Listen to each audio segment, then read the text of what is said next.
నమస్తే, welcome to RP7 TV news. Polavaram assembly నియోజకవర్గంలో జనసేన టీడీపీల మధ్య సమన్వయ చర్చలు ఫలించాయి. కూటమి అభ్యర్థి చిర్రి బాలరాజుకి సంపూర్ణ మద్దతు అందిస్తానని టీడీపీ ఇన్ఛార్జ్ బొరగం శ్రీనివాస్ స్పష్టం చేశారు.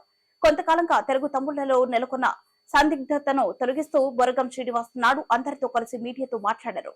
అధిష్టానం ఆదేశాల మేరకు పొత్తు ధర్మాన్ని గౌరవిస్తూ పోలవరంలో జనసేన అభ్యర్థి చిర్రి బాలరాజుని గెలిపించడానికి 100% కట్టుబడి ఉంటానని బొరగం శ్రీనివాస్ అన్నారు. టీడీపీ, బీజేపీ, జనసేన శ్రేణులు సమిష్టిగా పనిచేసి దుర్మార్గ వైసీపీ పాలనను అంతం చేస్తామని నేతలు అన్నారు.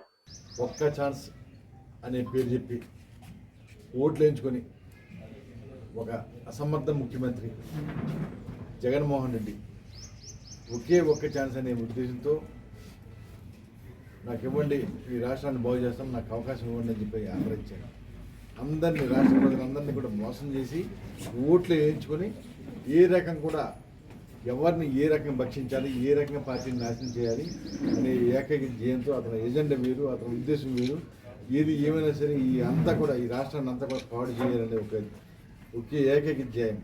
కాబట్టి ఏ రకంగా ఇబ్బందులు పెట్టాలి, ఏ రకంగా శిక్షించాలి, ఏ రకంగా హింసించాలి అనే ధ్యేయం, అదే ఎజెండా, అదే ఇతో మన రాష్ట్రాన్ని పరిపాలించాలి. కాబట్టి ఇక ముందు చూస్తూ ఊరుకోలేము అని చెప్పి తెలుగుదేశం పార్టీ అధ్యక్షుడు మా నాయకుడు చంద్రబాబు నాయుడు గారు ఆ పోరాటం చేశారు. ఆ పోరాటానికి మేమంతా కూడా సిద్ధమై మేమంతా కూడా ఉండి ఈ రాష్ట్రంలోని ఈ రాక్షసుడు ఇంటికి పంపించాలంటే కనుక ఖచ్చితంగా మనమంతా కూడా పోరాటం చేయాలని కంకణం కట్టుకుని అందరి ముందు వచ్చి అన్ని రకాలుగా పోరాటం చేస్తూ ఉన్న దానికి మన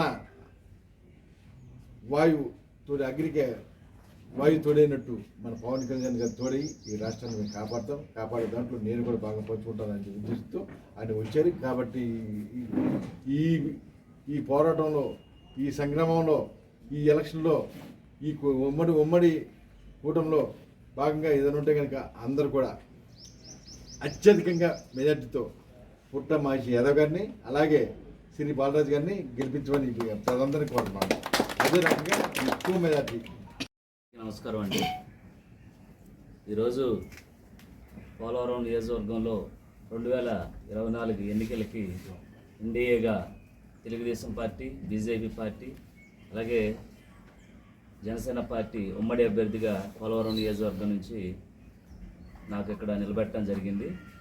దానిలో భాగంగా ఈరోజు రాష్ట్ర వ్యాప్తంగా ఉన్నటువంటి ఏవైతే జగన్మోహన్ రెడ్డి గద్దె దించాలనే ఒక ఆలోచనతో, అలాగే ఈరోజు పోలవరం ప్రాజెక్ట్ని ఎన్డీఏ ప్రభుత్వంతో ఈరోజు ఈ ప్రాంతాన్నంతా సస్యామలంగా చేయాలన్న ఒక ఉద్దేశంతో ఈరోజు ముగ్గురు నాయకులు ఉన్నారు. కాబట్టి ఈరోజు 3 పార్టీ నాయకులందరం కూడా ఈరోజు పోలవరం నియోజకవర్గంలో నన్ను గెలిపించడానికి కూడా అందరూ కూడా సాయశక్తులు కృషి చేయడానికి ముందుకు వచ్చారు. వారందరికీ కూడా ముందుగా టీడీపీ నాయకులకు, బీజేపీ నాయకులకు కూడా నా హృదయపూర్వక జై తెలుగుదేశం, జై తెలుగుదేశం. చంద్రబాబు నాయుడు గారి నాయకత్వం, చంద్రబాబు నాయుడు గారి నాయకత్వం, పవన్ కళ్యాణ్ గారి నాయకత్వం.